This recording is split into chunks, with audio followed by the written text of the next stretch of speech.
So, let me begin by saying to you, Ayubowan, which is how the Sinhalese people in Sri Lanka, amidst whom I live, would greet you.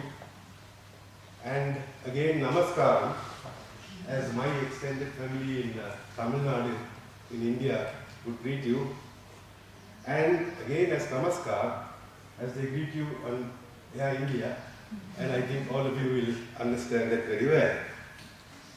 Now, I'm afraid I have got nothing much to say, which is quite natural, taking into account that these very, how can I say, very articulate gentlemen have clearly explained. And there is also another factor which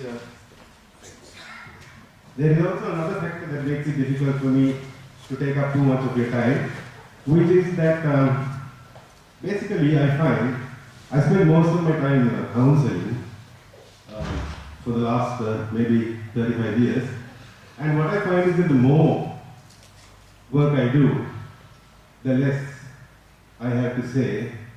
As the two ladies who accompanied me from Sri Lanka may have noticed. So that is another reason why I don't have much to say. But then having said that, let's see what we can do. I also notice sometimes that I find it a little difficult to figure out what's going on. Because I find that when you really talk to people and really listen to what they say, they are all about something quite different to what you thought was really going on. So just to make sure that we are on the same kind of wavelength, I think that we are here today to share what we know about psychology and to celebrate our understanding of the world and of ourselves, and to learn from what each of us has to say. Now we're supposed to be looking, it seems, at psychology east and west. And again, that is what this opening session is all about. I'm not very sure about what we're talking about when we talk about psychology east and west. I always thought that psychology, whether it is east or west, was psychology. I didn't know there were 2 or 3 different types of psychology. There may be. What I do know is that there are several different systems of psychology, in the sense of theoretical understandings and approaches. And India has a very, very strong body of that kind of, I have no doubt about it. But when we're looking at psychology east and west, I'm not sure whether that's all we have to look at. Whether we just have to look at the different systems which are developed in the east and different systems which are developed in the west. Now, one of the things that strikes me most clearly, there are lots of people in the west whom I know who look at psychology in what we would consider a kind of eastern way. And there are lots of people in the east, most of the psychologists I think, who look at psychology in a kind of western kind of a way. So I don't know what we're really dealing with there. What it seems like to me, I can only speak for myself, is that psychology is understanding of the psychic. And then we have a huge problem because we don't know really what the psychic is. So it's kind of the perception of the world in all its wholeness, big words maybe, and dynamism, so that we can move beyond worship and begin to work with this mysterious and divine whole that we call the cosmos, that has generated us in the process of its eternal being, becoming, and non-being. Now, as you can see, this drags us into a kind of an area which we would consider to be religion, or we would consider to be spiritualism. And that is the psyche aspect of this whole thing. The logic is quite easy. We chop up the psyche very nicely and put it down in categories which we have been taught we have to put our knowledge into, and we have psychology. The psyche, of course, is a living thing, so while we are busy doing our cutting and chopping, it's gone its own way. And it's a dynamic nexus of cosmic functions and content, relationships, and connections that I can perceive, I'm sure you can too, and become aware of, but cannot actually sense. You can perceive it, you know it's there. You can, in a sense, even see it happening because the impact of what it's doing you can see, but you really can't sense it. So that's the psyche that we are trying to study. So then, psychology is measuring, modifying. This is another way of looking at it. Measuring, modifying and classifying human behavior and determining of how and what we perceive. Now this is serious stuff. Because we are actually determining what you can be as a human being. And I don't know whether we should actually categorize that kind of thing also as psychology, but it certainly does go as psychology. So psychology actually has or is to a large extent kind of defining what we can be and how we can be human. And when we look at psychology from that point of view, there are certain issues, ethical issues of are we going to limit ourselves to this, or are we going to give ourselves the freedom to become more? It also implies, are we looking at evolution as something that is finished with the human being and where the best that can ever happen? Or are we leaving the doors open for us all to grow and to move forward and become something more? So psychology is something that has some tremendous implications of this sort. And I think that as people who are interested in psychology, we really should be aware of these issues. And I think we should, especially as counselors, we should take these into account in our practice. And even as clinical psychologists, we should take these issues into practice. Because it's a matter of choice. Nobody can force someone to do something or another. But we must be aware that sometimes we may be actually creating a state of stasis. We may be holding things in place. And that's something that you have to kind of look at and see whether holding things in place is really what the world needs right now. It implies that we've got everything right. We know the best way that things should happen, and we are in a position to hold it in that kind of a place, and it's fine.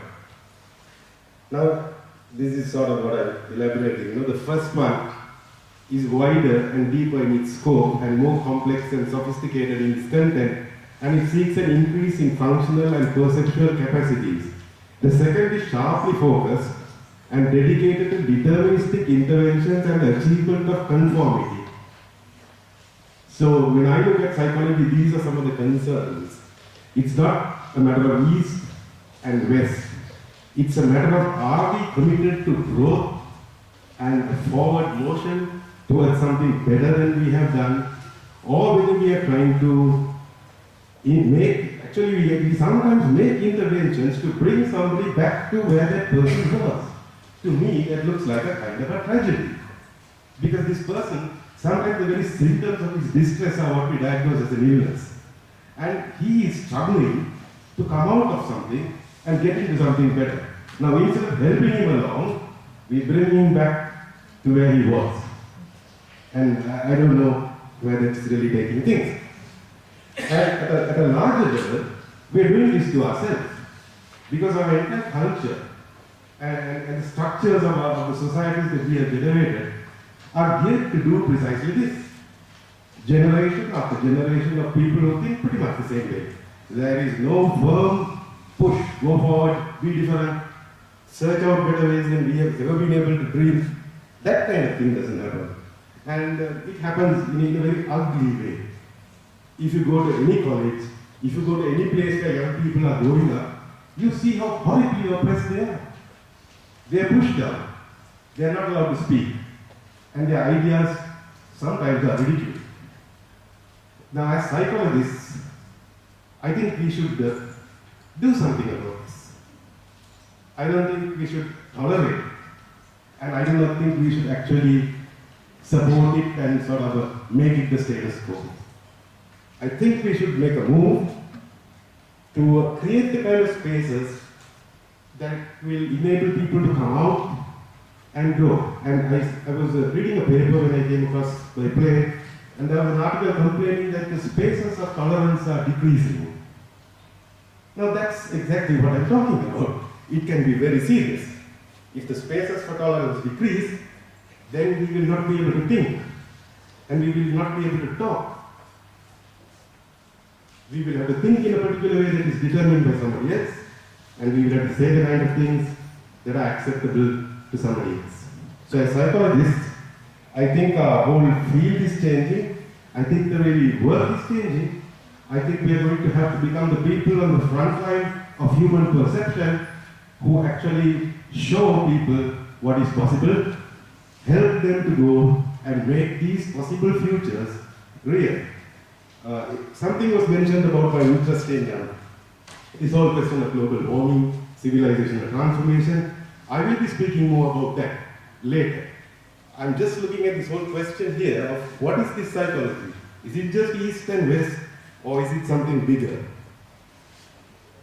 Now, as I was pointing out, there are definitely, I will accept two kinds of psychology, or two understandings of psychology, and it's actually not really to understand it. It's a single process. One part of it stops at the personal level. So we are very concerned about our internal processes and how we adjust to society and things like that. But the other one includes the transpersonal, but not only the transpersonal, but also the cosmic. And when I say the cosmic, I'm not talking about the big ball of stars. When I talk about the cosmic, I'm talking about something that absolutely has no outside. So it's not a ball of stars. So this is all a kind of psychology, a level of psychology. And I think that if we are going to force people or encourage people to get stuck at the personal level, I think we're going to do a serious disservice to our discipline of psychology. Because without that cosmic kind of a perspective, you have no way of deciding how you are going to act at the personal level. Without some understanding of the dynamics of this cosmos. And after all, when we are talking about this cosmos, what are we talking about? We are talking about ourselves. Because we cannot exist independently of this cosmos. We are generated by the cosmos itself. So if we do not first have some kind of understanding of what that is all about, how it is functioning, where it is going, then we are in no position to intervene at the personal level. So basically, I just want to leave you with these few thoughts, and I hope that it will make you think. Because as I said, I'm not someone who's great at reading or writing or sitting for exams, and people get disturbed sometimes when I speak because it leaves them with more questions than they had before. But that's my life. I am also always left with more questions than I started off with. I think that's a good way to be, because that way you always differ tomorrow. You are not what you were yesterday, and any one of you who keeps in touch with me will see that happening in real life. Thank you all very much for your attention.